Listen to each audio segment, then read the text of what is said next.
Hello, everybody. Welcome back to the Called Podcast. This is episode 4. I hope you guys are having a great start to your spring quarter.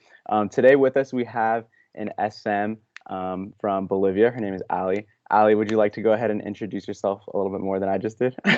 Yeah, so I'm Ally, and last year I was a student missionary in Cuernavaca, Bolivia. But here at Walla Walla, I am studying Spanish and chemistry. Awesome. And just to kind of get started, why did you choose to go to Bolivia? Or actually, why did you choose to be an SM at all? Let's start with that question. Okay, so I kind of always knew about SMing because my mom was an SM and she actually attended Walla Walla. So it was always like, I'm going to be an SM. That's something I'll do. And then my freshman year, I came into Walla Walla and I was undecided. And I didn't want to keep going and just be taking classes that really weren't gonna like end up anywhere. So I was Hmm. like, this is the year to do it. Um, and it was kind of crazy. I went into the SM office and I was like, this is something I want to do, and it just happened. Um, but yeah, so it's kind of something I always knew I wanted to do. Um, I chose Bolivia because probably primarily the interest I had was in learning Spanish. Um, I knew at least I was gonna minor in Spanish. Now I'm attempting to get a major in Spanish. Okay. Um, and so I wanted to go somewhere in South America. And I didn't want to go to Peru because that was kind of the main one, but that was a medical mission. And I also knew I didn't want to go into the medical field. And so, and just Bolivia is familia feliz. That just was the option. It felt like the only option. Like that was where I was gonna go. Yeah, that's great. Did you feel once you were there like it was in fact the best option for you or Yeah, that's a good question. I feel like I didn't feel like called to go there, if that makes sense. I was like, hmm this is where I'll go. I don't know if I'm called, but when I was there, I was like, okay, I think I'm supposed to be here. Yeah, that's awesome. Yeah, I know when I was also deciding where to go, I speak Spanish, like I'm Hispanic. And so my first initial thought was, oh, I'm gonna go somewhere where I can speak Spanish because I'll probably be the most beneficial there to the people there. And I remember at the SM retreat, Chaplain Albert said during one of his talks, he was saying how no matter where you go, or it doesn't really matter where you go because those people in those locations will always be helped, or the need that they need will be met because Christ will just find a way. So Mhm. don't like put so much pressure on like choosing a location where you think you'll be the best fit or whatever it may be, just because at the end of the day, like God will help the people there no matter what. And I think it's really important to understand that like when you're choosing a location, honestly, no matter where you go, you will probably be beneficial to the people there, even if it wasn't your first choice, or if, like in your position, it was kind of like the only choice that met those needs that you were looking for as well. And so that's super cool that you were able to find, something, a place where even though it might not have been like the option you had in mind or whatever, like that it turned out to be awesome. So what did you do there at Familia Feliz? So Familia Feliz, it's kind of funny because it was advertised to me as an orphanage. And then I had conversations with SMs who just got back and they're like, oh yeah, it's not really an orphanage. It's more of like a boarding school. Mm, But basically I was like a house parent. So I was in a house and I lived with two other SMs the first semester I was there. And we were in charge of 9 girls. So we were basically their quote unquote moms for while they were at school. And so we were in mhm, charge of, waking them up in the morning, doing devotions, making sure they're getting their homework done. And then on top of that, we taught some classes. So I taught English, and then we had like work hours. So I was in charge of supervising in the garden. Um, and then also there was a worship schedule, so we'd be in charge of like putting together the worships in the churches with our house. So it's just kind of a mix of things, but it was largely centered around the kids. got you. That sounds like you are occupied from, morning until night. How did you find time to kind of get away from it all and like take a break, if you even could? Yeah, it was really hard. So like it pretty much was morning to night, and Hmm. then at nighttime you tried to get your kids to bed as like early as you could so you'd have more time. But at Yeah. that point, you would just like go to bed yourself. But the times that I had free time would be like if I didn't have a class period, Mm, and then I didn't have any kids to supervise. But if the kids were in class, you were with them hmm. if Yeah. if you were teaching a class. So we also had one day off a week, which was nice. Mm. Um, and so you could go into town or you could stay on campus, but usually you would choose to go into town because otherwise all the kids would like be constantly at your Yeah. door You kind and of just all want of to that. get away. Yeah. That makes Um, sense. What else? What would you guys do like on the day off, like you were saying, when you would go into town? Like, was there anything to do in town, or was it kind of just like for leisure and stuff like that? so town was like a 20-minute drive, and the town of we you shorten it to Rue. So in Rue, it's kind of known for ecotourism.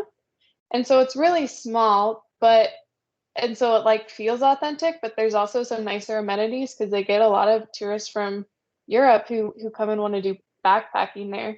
Hmm.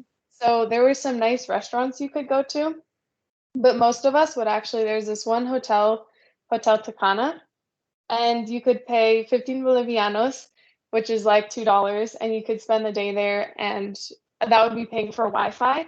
And Hmm. they had this like roof that this shaded roof with hammocks strung up. Oh, And so a nice. lot of us would just go there and we'd hang out in hammocks and we would get Wi-Fi and we would, reconnect with family or watch Netflix or lesson plan. It was usually just like really chill. It wasn't a lot of like going and doing things. Yeah. No, I'm sure you guys appreciate it just to have downtime. Did you guys have Wi-Fi on? I would assume no on campus. We didn't have Wi-Fi on campus, but what we did was we actually got new SIM cards for our Mm. phones, and it was they did like you could pay daily for internet, and it was pretty cheap by our standards for the stipend we had. So you could pay for a certain amount of megas per day, and you could choose enough to like, well, I'm gonna go on Instagram Yeah. or I'm only gonna text people.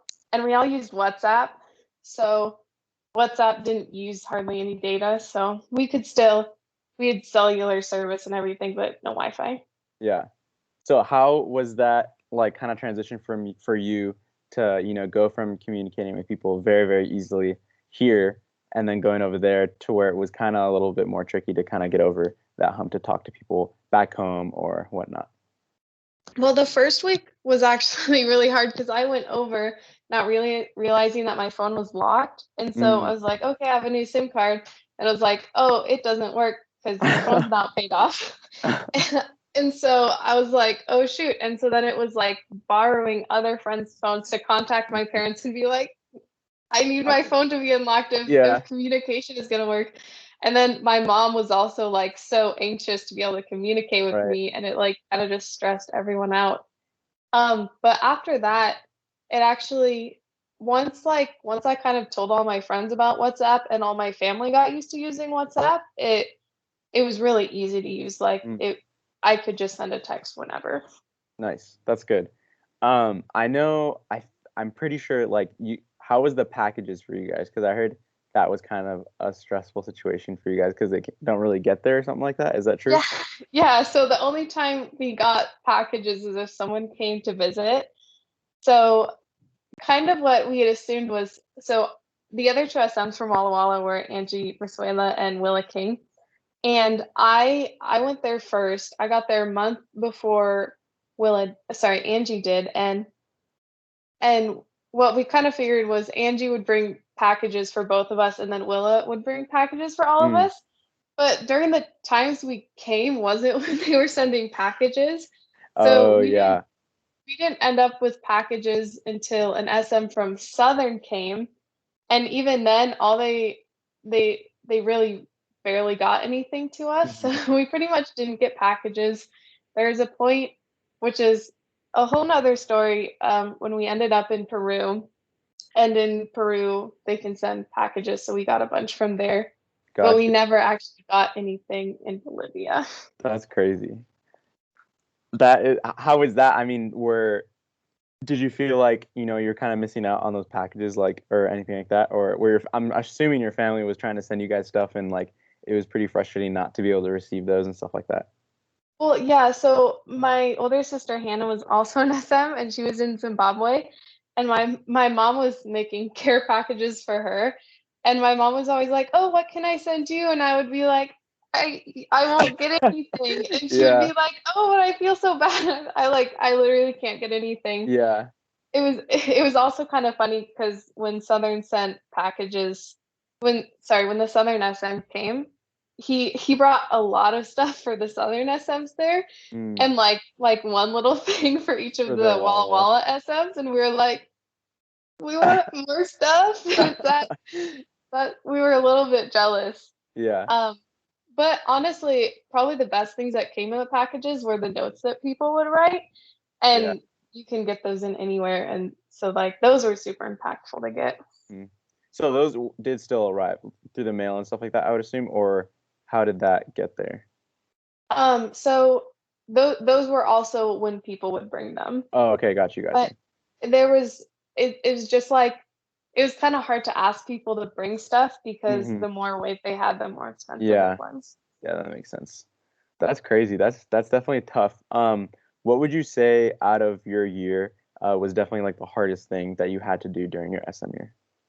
Oh yeah. Probably the hardest thing was discipline. Um, there there were so many instances where I just like didn't know what to do when one of my kids acted up. And it was different because um I didn't grow up with the same background they did. So I was kind of expecting one response and they would give another. So like the statistic was that 85% of the kids there had been sexually abused and Mm, 100% had been abused in one form or another. that's crazy. And that's just something I was so blessed to grow up in a home where I was loved and I wasn't abused. And so Hmm. that was really hard for me to relate to. So my initial reaction was, okay, they acted up. We're gonna give them some form of discipline. They have to do an extra chore, or they can't do this or that. And then I would expect that to help. But for me, like if I was disciplined that way, coming from a loving home, like I would react differently. Hmm. And it just didn't work. And I Right. found that that was one of the hardest things because I just like didn't know what to do. Hmm. So what did you do in those times where you had to discipline the kids and you couldn't really do it by the normal standards that we would have here? So a lot of the times I kind of had to like learn to be like to be able to turn to other people to help. Mm. So there's one SM in particular from Southern who was actually really good at connecting with the girls in ways that I wouldn't. And instead of like getting frustrated or going right to like some sort of discipline, she would really take the time to talk to them or hug them and be like, "Hey, like what's wrong? Why are you feeling this way? Why did you feel the need to do this?" And after seeing her take that approach, I wasn't like super comfortable doing that because I wasn't used to it, Hmm. but I could more start to like, okay, like take a deep breath. You can like work it out with them instead of just accusing them of this and then like Right. giving this sort of punishment to them. Got you. And was that hard to kind of because I mean, I would assume that they're all, Spanish speaking children. Was it hard to kind of, I don't know how much of a Spanish, background you had before going, but was it hard to communicate with them, or how did that all go through? Yeah, the first couple months I was there, it was really hard for me because I'm not a super like outgoing or touchy-feely person. And if you're going somewhere where you can't speak with words, you have to be more outgoing with body Mm, language and all of that kind of thing. And I'm just not good at that. And so the first couple months were really hard and I really had to kind of show that I was like trying to learn and interested. Um, and there was a little bit of the first couple months I was there where the kids when they needed something, they wouldn't come to me. They would go to someone else they knew would understand better. Hmm. And so there was this like period of me being in charge, but not necessarily being the one like giving responsibilities, Yeah. or I wasn't the one who would solve the problems, which was kind of nice, but like it was also like kind of hard because I was like, I'm here to do that, Yeah. but I wasn't like getting to do that. Yeah. And how did you kind of like what did you do to kind of bridge that for yourself or for them? Well, I tried to be involved in all the situations. Like I tried to, okay, like this situation happened to me, so I'm like not gonna let someone else like come and take control or like talk to the kid about how it happened. I'm gonna try to handle it. A lot of it was really just like learning Spanish better and Hmm. just like really tuning my ears to listen and being willing to say I can you repeat that? Can you go slower? I didn't Hmm. understand. And then letting myself make mistakes with it too. Yeah, that makes sense. And do you think over the course of time, do you think that progressed to where you were a little bit more of the authority figure that they would go to, or how do you think that you were seen in their eyes after the year? Um, I think the first semester I was there, I was with one SM who had actually been there the year previously, so it was her second year there. So she was already someone who the kids knew and respected and was Mm, an authority figure. And so she just kind of automatically became the leader of our house. right. And so that first semester with the kids I was with, I don't know if I ever got to the point where I was like really an authority figure to them or like someone who who they knew or like knew they could come to me because I don't think I just ever connected as well with them as I had wanted to. Hmm. Um, but the second semester, um, when I came back, I don't know how much you know. I guess no one would know listening to this, but in November there was a political election, and it was kind of corrupt, and the incumbent won, but there were protests and there's violence, and so he actually had to leave. And then they had an incumbent president, but the travel advisory from the U.S. went to level 4, so we had to leave. Right. So we went to Peru for 2 months, and then we came back. So Okay. like the year for me was kind of divided by first semester Peru, second semester. That's So crazy. I yeah. had never heard about that story. That's interesting. So anyways, the second semester coming back, I was a familiar face to the kids. Um, Not all the same ones were there, but just the kids there go through so much change because they have different volunteers every year. So the ones that they see again, they automatically like connect to. Right. And so coming back, um, the kids they wanted to be with me, and at that point, they were like, okay, you're someone who's like here for us. Hmm. Yeah, that's awesome. That's almost like a little blessing in disguise then that you're able to have that kind of time away from them to where they could also kind of realize how much of an impact you were playing on their lives and to like when you came back they were able to reconnect with you and like hopefully even create a stronger bond. Um, what did you guys do? And I'm just curious, what did you guys do in Peru for the couple months that you were there? So we actually went to more projects. We went to, which is the other SM location, so it's in Pucallpa, Peru.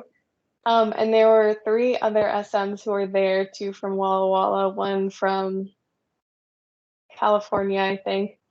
And we were at the clinic for 6 weeks. And it was kind of weird because it was like we were starting our mission year over again. Mm-hmm.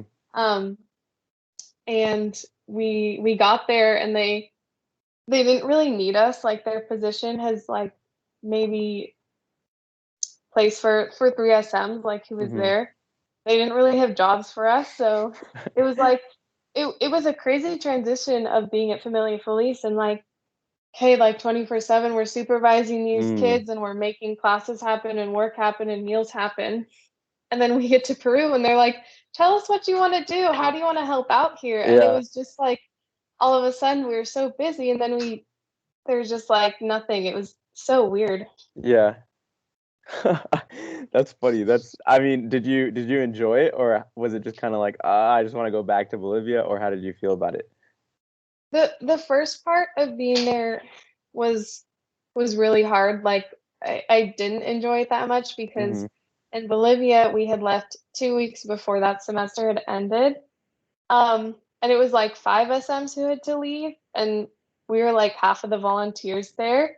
And so we felt That's really bad crazy. because it was all of a sudden those other volunteers had to scramble Mm-hmm. to cover what we were doing.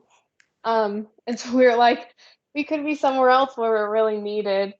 Um, and then it was like another it was just a place where we had to get to know like kind of what the expectations and rules for us were, and to know like there were a couple families that were a little bit difficult, or like like passive aggressive. Mm-hmm. So the first half I was there, I didn't like it, but I got to know the host family, Henry and Laura, and they're just like the sweetest people, and like really making that connection. And then like getting actually at that point we were like actually helping and doing Mm-hmm. things.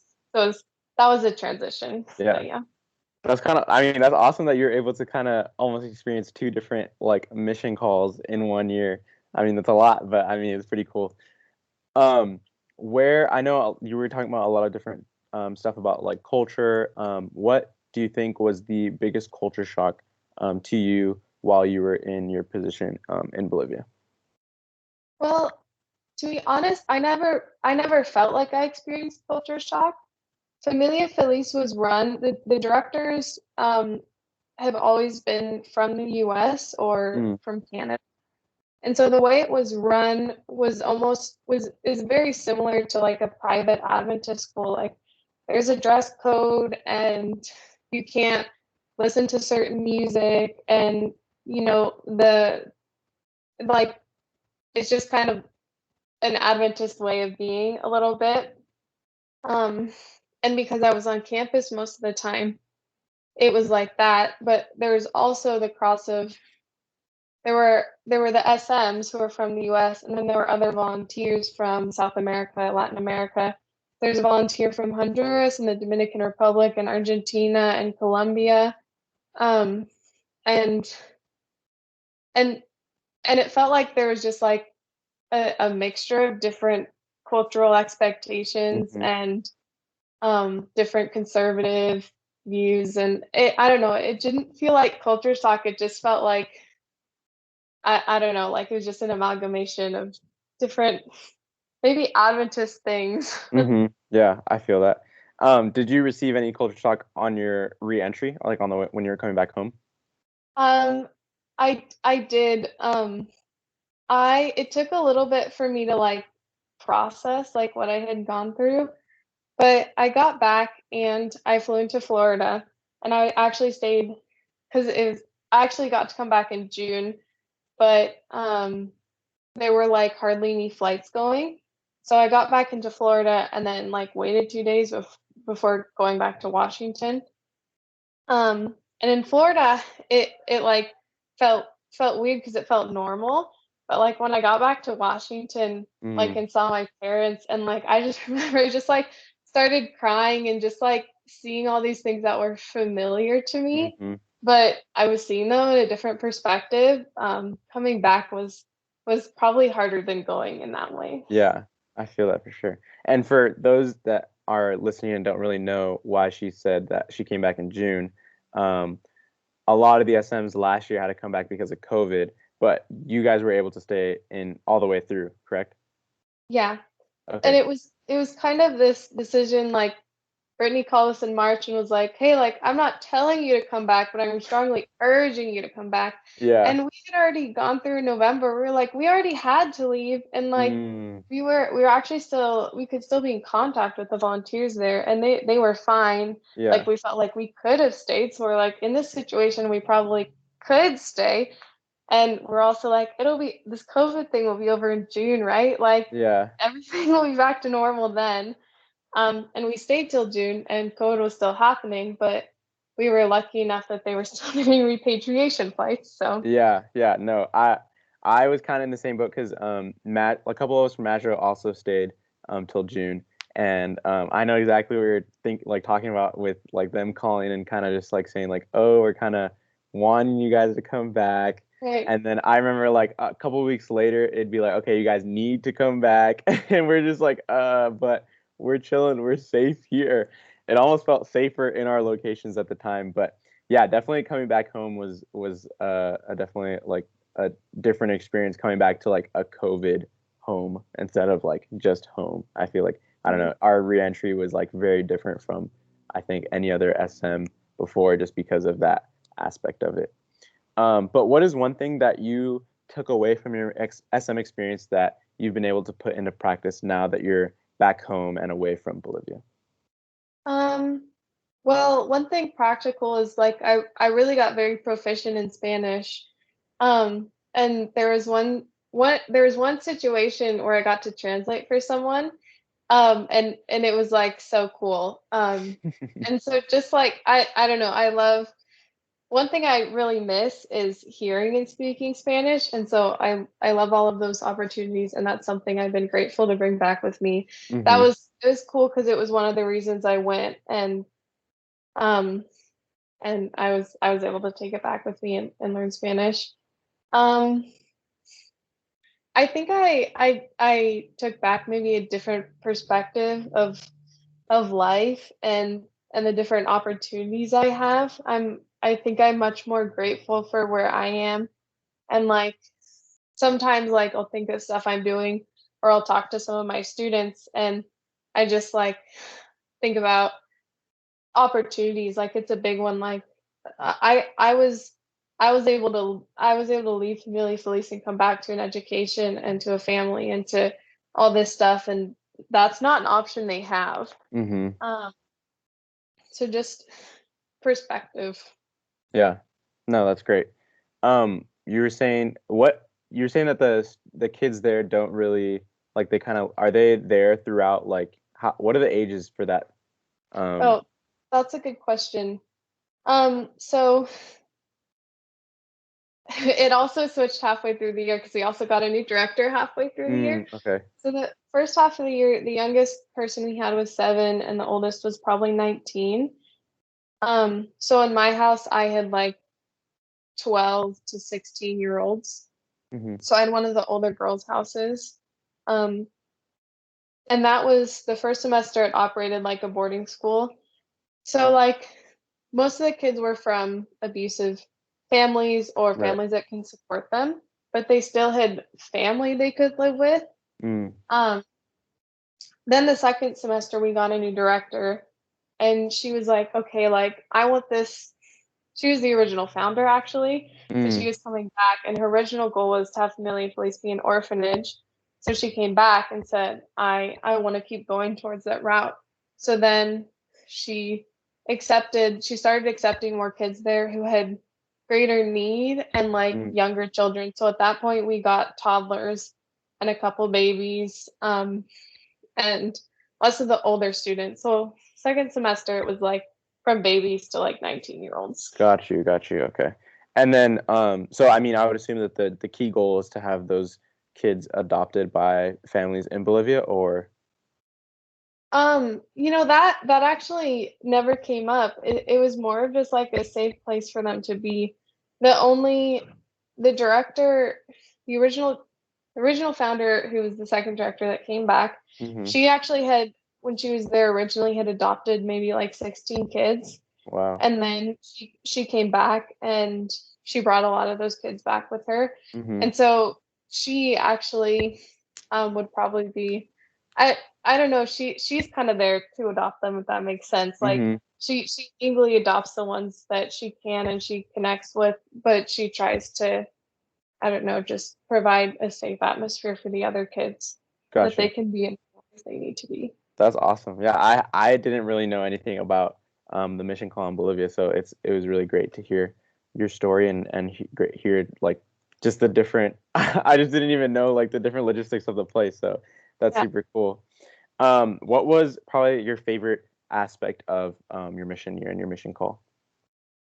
Um I really realized that like connecting with people is really important to me, and just like the connections I made with the other SMs and being with the kids, like there was definitely times the hardest part was the discipline, but the best parts were when we could just hang out like stress free, like on Sunday or Saturday afternoon, and they weren't doing chores and I wasn't supervising. We were all just like hanging out and Right. connecting. And there are some volunteers who are still in Familia Feliz who will send me pictures or just like just like inform me of what's going on, and Hmm. just connections I made was probably the best part. That's awesome. That's great to hear. Um, if you like, as you were saying, you didn't really, or there were a lot of expectations that you might have had going into that were a lot different than what ended up resulting. What would you tell someone, looking to apply to Bolivia? What would you tell them as far as expectations they should have or something they should know? Any advice basically that you would give them? That's a good one.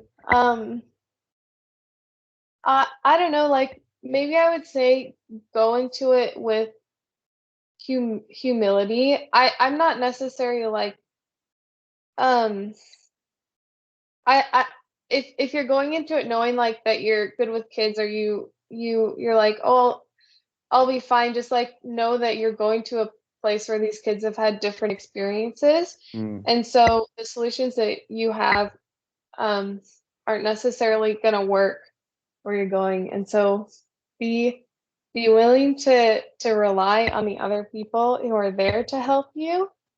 Also, another thing I wish I had thought of was I tended to compare myself to the other SMs there. So there's another SM who is just really good at teaching classes, and I I like that's where I really struggled too. And so just being willing to look at other people and be like, okay, that's their strength, but I also have other strengths. right. Um, that was something I had to learn. That's awesome. That's super cool. I mean, yeah, I know. I feel like that's something in every position, wherever you go. There you'll have strengths and weaknesses in different areas, and it's just like very important to understand that and to kind of take that into consideration while you're in your location, and to just other people are there to help you and connect with the other SMs in general, and collaborate with them, and then your year will probably be a lot easier than it would be if you were to try to do things on your own. So I think that's definitely a great piece of advice.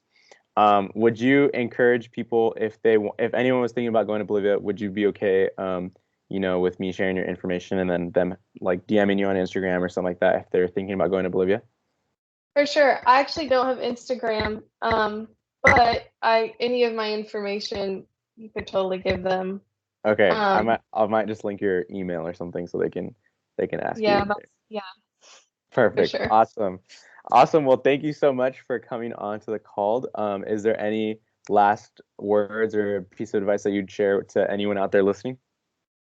Um, if you're thinking about doing an SM year, do it. Like I part of me was like, okay, well I want to do an SM year, but like I want to have done it. And like part of doing it is doing it in the experience, and like yeah, I don't think you could ever regret doing it. Like Hmm. maybe you could have a bad year, but I think the experiences you have are worth it. So if you're thinking about it, come to the SM office, talk to someone about it, but do it. Yes, I 100% agree. And applications are still open for those of you listening and who are thinking about it. The office is always willing to even just talk to you about it if you're thinking about it, or whatever it might be. You can contact the office through our Instagram or just go walk through the doors, and I'm sure they'll be happy to set up an appointment. I know a lot of people have been asking whether, it's too late to apply, but it's really never too late, even if you're not thinking about going this year. You can just go in and talk to them, and you can just see what happens. You never know where God will lead you. So I definitely encourage each one of you guys to, again, I say this in every episode, but if you're thinking about it, just go talk to anybody, even if it's just a past SM or just someone in the office. So thanks, Ally, once again for coming onto the call. I appreciate everything you shared and your experience that you shared. With that, we'll just close out the episode. So thank you so much once again. Thanks for your time, and we'll catch you guys next week for another episode of the Called Podcast. See you guys.